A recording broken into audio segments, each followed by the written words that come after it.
Hey everyone, this is smpratte with somewhat of a different video today. So I received numerous requests to showcase my binder collection and talk about the binders I use to store my collection. So in this video, I'll give you a quick overview of the binder that I do use, and then I'll spend most of the time giving you a close-up view of the actual cards inside the binder. So the binders that I use to store my binder collection are the Ultra Pro books. I believe I mentioned these briefly in another video, but in my opinion, this is hands down the best binder on the market. I know there's other companies out there who provide a comparable product, but across the board, whether it's Ultra Pro, Monster Book, whoever it is you choose, the Pro books are definitely the best binders out there. Why that is, the main reason is the lack of the three-ring spine. So when you look at these cards, there isn't a three-ring spine for the cards to rub against or cause irritation. Binder indents are a major problem for a lot of older WotC cards. I've seen otherwise first edition base mint cards that were reduced to a PSA 6 grade because they were sitting next to the three-ring binder. So that's the biggest benefit of the Pro binders. Also, the cards are nice and spaced out well. You can actually fit a deck sleeve in with your card if you want to. They also have these nice cloth pages that do not touch one another, so this Squirtle card is not touching this Squirtle card. There's a piece of cloth in between them. Basically, this binder is a collector's dream realized. Even aesthetically, the nice black cloth pages really make your artwork pop, whatever you're storing in here. It really puts the focus on the cards. The outside has this nice leather material, just grabs. It's definitely the best material I've felt. Also, you have this little strap.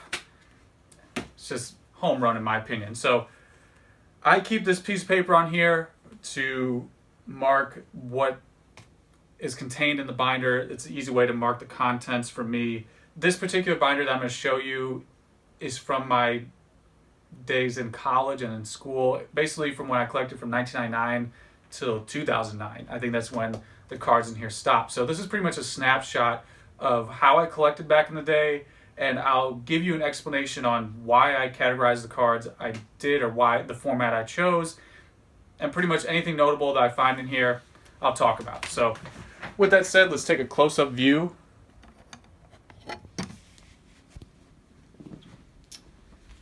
And as I mentioned, this is pretty much a snapshot of how I used to collect cards back in the day. So beginning with how they are stored, I did it by Pokedex, which I would not recommend. So what I mean by Pokedex storage is I started with Bulbasaur being the first Pokemon in the Pokedex, and then naturally progressed, to Ivysaur, Venusaur, and so on.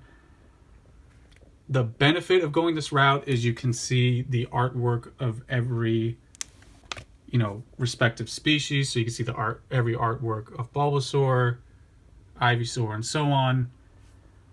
Also, back in the day, I typically only collected one artwork of each Pokemon. Of course, the base set was an exception. There's a subtle difference between, you can see Venusaur here is lighter for Unlimited and darker for Shadowless. However, I wouldn't focus too much on the reverse holo variants.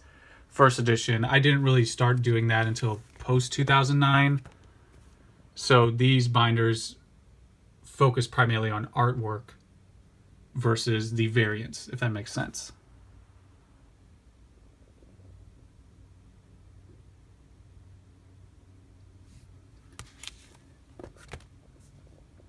And you'll probably notice I have spaces here towards the end of certain species. That's because I would leave a couple spaces open for when that new card was released. I don't think it's possible today to do the Pokédex format because you'd be constantly adding cards, moving cards. It would just be so much stress. I currently keep a lot of my sets in set order. I store by set now primarily. But I do keep these binders separate as it's more of a archive or snapshot of the past. In fact, this Charizard's a great example. Both of these Unlimited Charizards were from 1999, 2000 when I was a kid. Definitely had ones in better condition, definitely had better copies, but these have much greater sentimental value. In fact, a lot of the cards that you see in here range from when I was collecting as a kid in 99 till when I was in college in mid to late 2000s.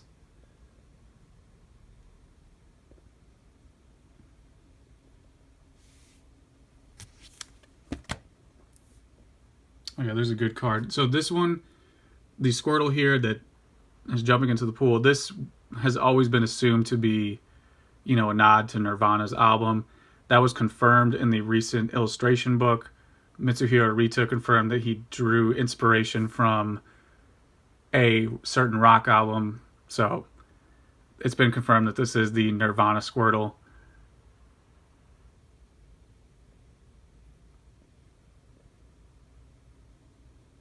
Oh, and here's one of my favorite air cards in the hobby. I mentioned it in another video, but did not give a close-up view, so here's the opportunity to look at the close-up version of the Wartortle Air.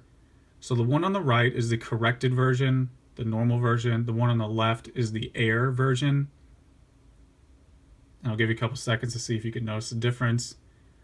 For those who aren't aware, so the corrected version has Squirtle in the evolution box, where the Air version has Wartortle in the evolution box.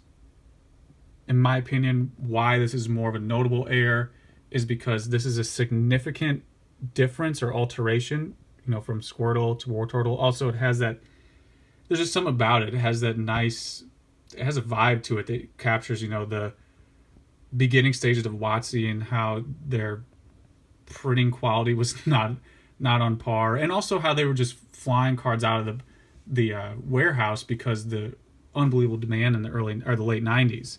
So in my opinion, a lot of these WotC airs, not only is the Wartortle in the evolution box something that is significantly altering the aesthetic appearance of the card, it also has a great historical element to it as well, that basically their quality control was so low because they were just flying product manically out of the printing presses, to the point where they had to stop production of sports cards in 1999 because so many Pokemon cards are being printed.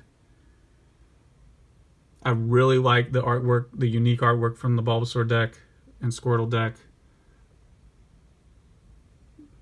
Those cards always stand out for me. I believe this is there's the Blastoise Air, no stage. At the top, it should say put Blastoise on the stage 1 card, and stage is missing.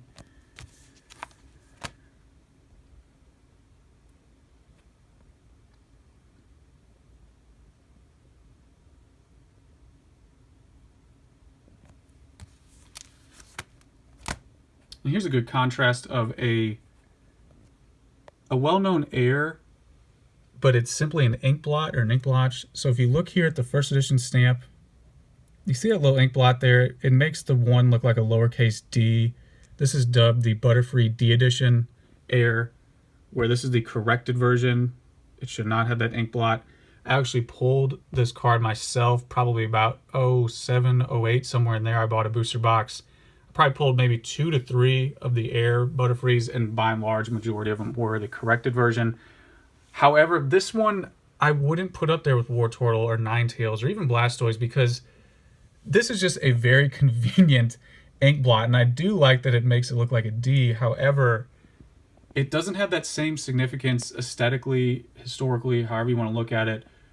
So I think the price point also reflects that as well. It's a nice little Air, but it's definitely not the same caliber of the Wartortle. And of course, that's just my opinion on if you had to hierarchically categorize the Air cards.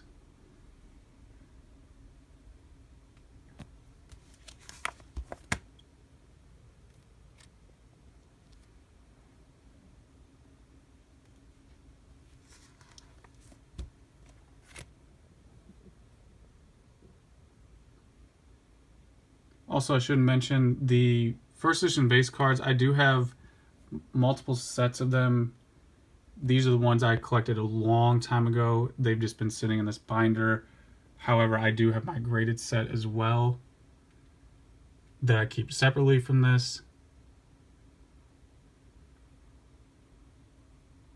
Oh, this is such a good, I love this illustration. The Tropical Wind or Southern Island, Tropical Island cards, hands down one of the most underrated sets in the hobby.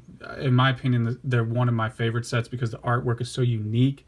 They were one of the first sets to feature other Pokemon in the background, and I love how they connect to other cards. Like if you have the Mew card, you can see part of Pidgeot, and then if you have the Onix, you can see, the other side of Pidgeot's wing. That was a pretty big innovation back in the day. I know for a lot of people, they're probably like, okay, whatever, it's not a big deal, but that was a big difference with cards. You know, back in the day, you gotta remember, this is all you had was base set, jungle, and it was pretty much just the one Pokemon, so Southern Island really did a good job. And that hand-drawn artwork, you know, it's another great example is the vending series right here. Look at this unique hand-drawn artwork. This just screams mid to late 90s. And again, it's a Japanese exclusive.